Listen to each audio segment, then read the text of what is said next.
আজকে বাড়িতে মহারাজের পুজো করব, তার জন্য সবাই মিলে সব কিছু সকাল সকাল গুছিয়ে নিয়েছি। হ্যালো এভরিওয়ান, কেমন আছো সবাই? তো তোমাদের জন্য আজকে নতুন একটা ভিডিও নিয়ে চলে এসেছি। আজকের সকালটা ছিল খুবই ব্যস্ততার সকাল। সকাল সকাল সবাই মিলে সব কিছু গুছিয়ে নিয়েছি। শুধুমাত্র ফল প্রসাদটা বানালে পরে মোটামুটি কাজ কমপ্লিটও হয়ে যায়। করে ঘরের পূজা কমপ্লিট করে বসে পড়েছিলাম ফল প্রসাদ বানাতে।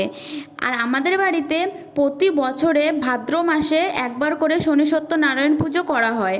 আর আজকে ছিল ভাদ্র মাসের দ্বিতীয় শনিবার। ভিডিওটা কিন্তু তোমরা দেখতে পাবে রবিবারে, কারণ সারাদিন শনিবার কাজকর্ম করে ভিডিও দেওয়া সম্ভব হবে না। তার জন্য আমি ভিডিওর মাঝখানেই বলে রাখলাম। আচ্ছা, শশা কাটার সময় শশার দুপাশ থেকে একটু একটু করে এইভাবে কেটে ফেলে দিলে নাকি শশা নাকি আর তিতা করে না। এই কথাটা কি সত্যি? তোমরা যদি কেউ জেনে থাকো তাহলে আমাকে অবশ্যই একটু জানিও। জানো তো, এই ফল কাটার মধ্যে না আমার সব থেকে খারাপ লাগে এই কুসুরগুলো কাটতে। কেন জানি না আমার এত খারাপ লাগে এই কুসুরগুলো কাটতে। কিন্তু সত্যি কথা বলতে খেতে আমার বেশ ভালোই লাগে, কিন্তু কাটতে আমার খুবই বিরক্ত লাগে। তো যাই হোক, কিছু করার নেই, খারাপ লাগলে আমাকেই করতে হবে এই কাজগুলো। তার জন্য আমি ঝটপট করে নিচ্ছিলাম। ফল কাটতে কাটতেই বাবা বলে যে তাড়াতাড়ি কর, ব্রাহ্মণ চলে এসেছে। তার জন্য আমি বেশি ফল না কেটে 2 প্লেট মতো ফল কেটে বাদ বাকি রেখে আমি চলে গিয়েছিলাম বাইরে গিয়ে দেখি যে ব্রাহ্মণই নেই, চলে গিয়েছে পাশের বাড়ি পুজো করতে। তার জন্য আমরা সবাই মিলে এখন বসে আছি ব্রাহ্মণের অপেক্ষায়, কখন আসবে। অবশেষে 1 ঘন্টা পর ব্রাহ্মণ আসে।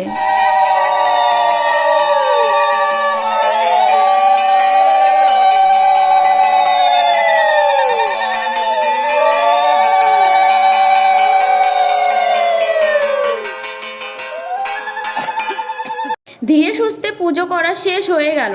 কোনো ঝড় বৃষ্টি ছাড়া যে এই পুজো সম্পূর্ণ হবে এটা আমরা কেউ কখনো ভাবতে পারিনি। প্রতি বছর এই পুজো করার সময় ঝড় বৃষ্টি হবে, কিন্তু এবছর সেটা হয়নি। ভগবানের কৃপায় এবছর আর ঝড় বৃষ্টি হয়নি, ভালোই হয়েছে।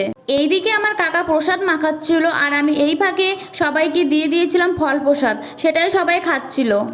আর সবার শেষে আমার এই ছোট্ট ভাইটা এসেছিল প্রসাদ খেতে। তো একবার ওর অবস্থাটা দেখো কি করেছে ও প্রসাদ খেতে এসে।